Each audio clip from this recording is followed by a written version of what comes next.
Hey guys, and welcome back to a new video. In this video, I'm going to show you how to create this tab row in Jetpack Compose and how to connect a horizontal pager into this, and by sweeping the pager, control the tab row.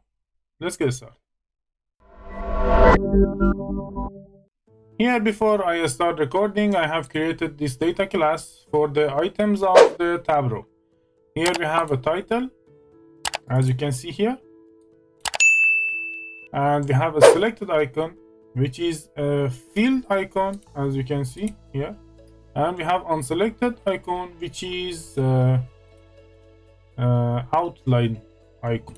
So I want to have different icons when I'm selecting the item and when the item is unselected.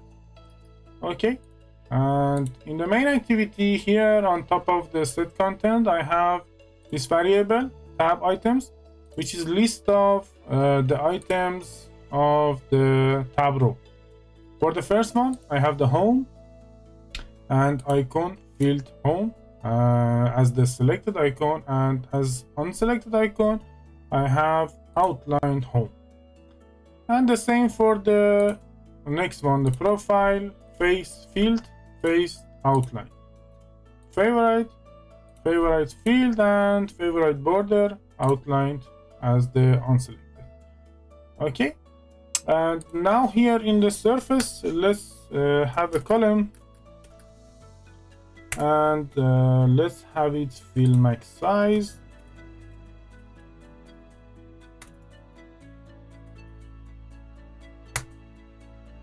So have the whole screen, and inside it a tab row. Okay, here we need to mention the selected tab index. For this we need a variable, and here I'm going to create it. It should be a var because we want to change it anytime that we are clicking on each item. So we need a variable, let's call it selected tab item or index.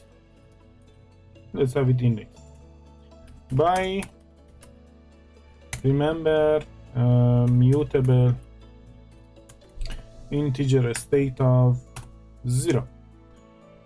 Okay, and now let's set it to this selected tab index.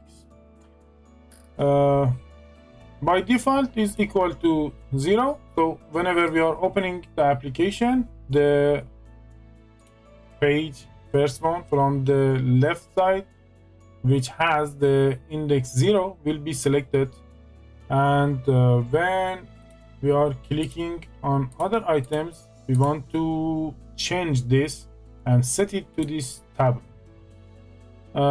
Let's go further. We have our variable here, which is a list, so let's work on this list here. Here, tab items dot for each index. Let's select this, and instead of tab item, let's change it to just item, because we don't want to mix it with the name of our data class. And okay, so we have the index and the item of this. Now we need a composable to hold the data for us. I mean the icon and the text. So here we can use the tab. We have two of them here. Let's check the second one. Yeah, this one that has the text and the icon. Let's select this one. Okay, here we have the selected option and the unclick. Let's pass this to the next line, and this as well, and yeah. So how we should know that is selected? Based on the index, we will check if the index is equal to selected tab index. We know that this tab is selected, and in the onClick we have to do reverse. So when we are clicking on the other item, we have to not we have to, we want to, let's say, change this selected tab index and make it equal to this index. So in this case, selected tab index will be equal to index. That means that we clicked on this item. Okay, now what do we have? We have the text and the icon. Okay, here, comma, text equals to lambda block and calling it text, and item dot title, and after this text the icon, yeah, the icon equals to lambda black and lambda block icon with we have multiple types of icons here, and we will select this one, the image vector, because in our data class we have the icons of type of image vector. Okay, let's pass this to the next line. For the content description, we need a string type variable. Let's copy this and paste it here, and that's it. And for the image vector, we just can check the index if it's selected or if it's not selected. We are talking about the tabs that we have here. So if it's selected, the icon should be like the selected icon. If it's not selected, it should be unselected icon. So if, again, index equals to selected tab index, that means we have selected this icon, so this item,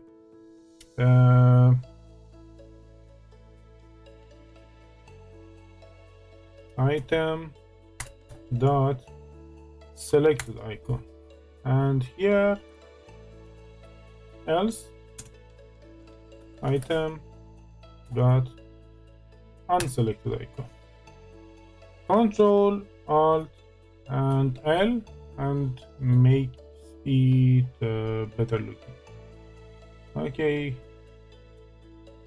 let's check what do we have till now.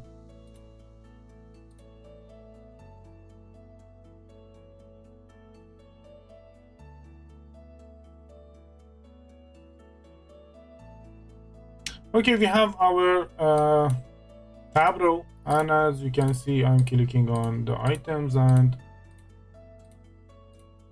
the icon will be changing. And here, what else we have? We have selected content color and unselected content color, and if you want, you can change them. Let me write something here. Selected content color and unselected content color, and just you need to set two colors to this. As the selected color black, as color unselected, it can be this. Let's see it.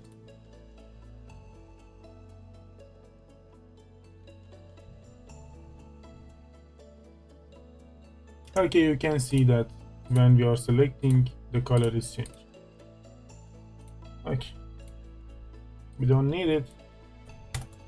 I'm going to comment it, and that's it for this part. Okay, we have another option. Whenever we have multiple items here, more than, let's say, 3, like maybe 5, 6 or whatever, we can use a scrollable tab row. Let's have it here.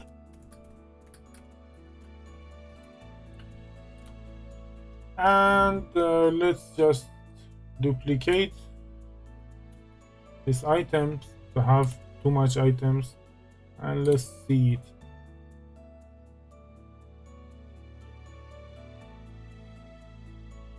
Okay, here you can see we have a lot of items and we can select each one that you want.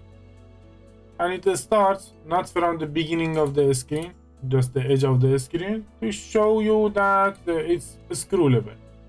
And that's it. Control Z to have the thing that we had before. Okay. Let's check the emulator. In our test application, we have here a pager, and now let's create this pager.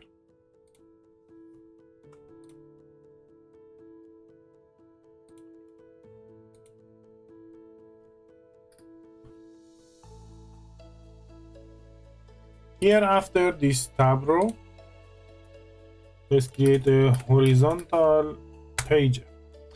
We need the state, and let's click on this. We need the state. Let's create a variable for this state here on top. Pager state equals to, remember, pager state, and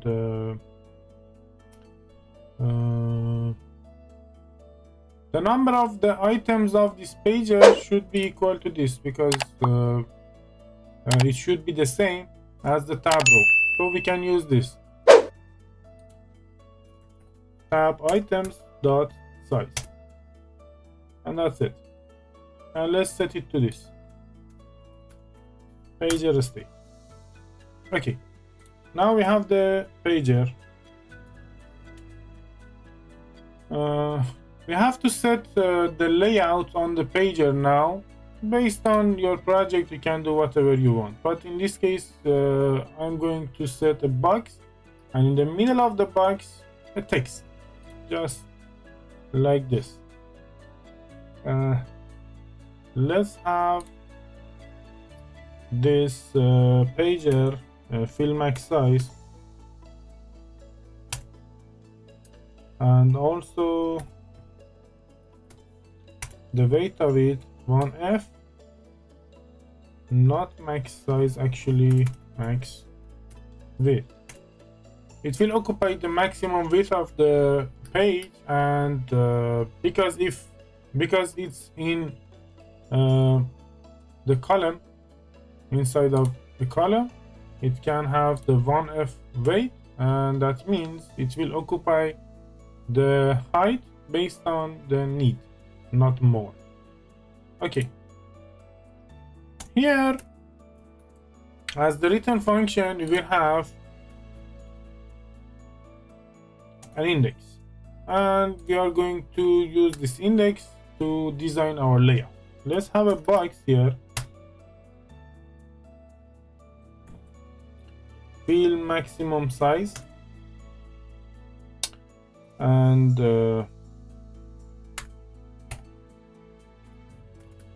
content alignment center, and the content. Now we need a text and tab items, passing the index into it, and dot title, and that's it. Just let's increase the size of the font to 52.sp,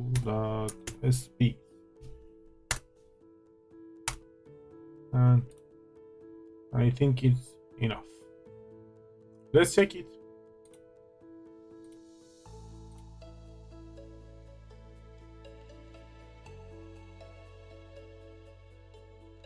Okay, here we have it, and I'm scrolling this, and the pager works, and the tab row also works, but as you can see, there is no effect between these two, and they cannot do any effect on each other. That means these are totally separated now. Let's explain it.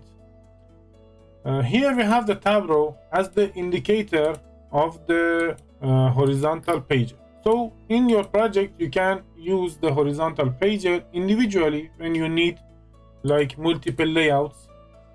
And on the top, we will have this tab row as the indicator to show in which of these layouts we are and to select our layout, the layout that you want to work on it, let's say. Okay, so when you want to control this horizontal pager by the tab row or reverse of it, controlling the tab row by the sweeping gesture on the horizontal pager, we have to connect them together. So let's do it. Let's connect them together. Here on the top, after this variable, I'm going to use a launch effect. If you don't know how to work with launch effect, find the video down below in the description to watch it. The name of the video is Effect Handlers, and you will be familiar with launch effect. Okay, here we want to check if the selected tab index is changed or not, and whenever we have any change in this variable, we will execute whatever we have inside this block. So not this, pager state dot animate scroll to page selected tab index. So by default, when we are opening the application, all of them are on index 0, and when we are selecting this, for example, the pager state will go from state 0 to state 1. Let's check it.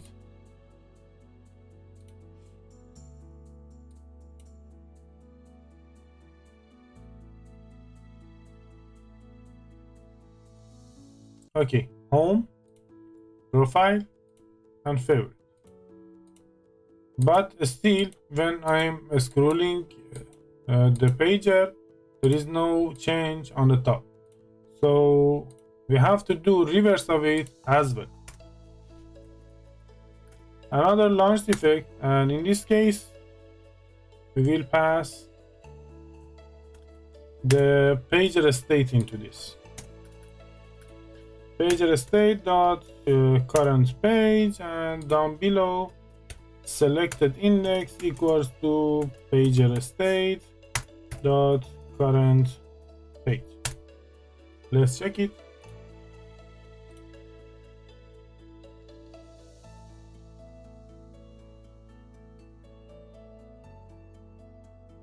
Sweeping, and as you can see, it works perfectly. And on the top, okay. Here we have a bug. When I'm on the home, I'm clicking on the last item, it goes to the second item, not to the last one. When I'm in the last item and clicking the first one, it goes again to the second, not to the first one. Why? Because we are using the animation here, where it was, yeah, here. Animate a scroll to page, and before the process of the animation finished, we are changing the page. So it checks the state before the animation finished and add 1 unit to this, and as you can see, the result is when we are selecting the last one, it goes to the second one. So to solve this, we have to check as well, beside this pager state current page, we have to check as well that if the process is already done or not. So as you know, and as I told you, the launch effect can have multiple keys, so we will check the key 2 as well. And pager state dot is scroll in progress. And now here we will check if pager state dot is scroll in progress, but we want reverse of this. If it's not in progress, that means the progress is done. So take care about this exclamation mark. And then I'm passing this into this. So whenever the process is done, we will set the selected tab index to pager state dot current page. And now let's check it.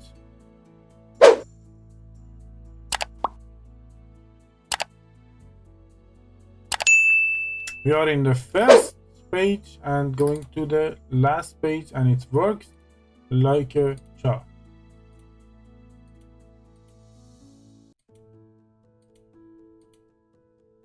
Okay, that was everything about this video. If you like this video, please give me a thumbs up, and if you have any suggestion, any question, please write them down below in the comment box, and I will be so happy to read and answer them. Thank you very much for your support. If it's first time that you are in my channel, please subscribe to the channel to see the next videos as well. Thank you very much for your time. Have a good day. Bye.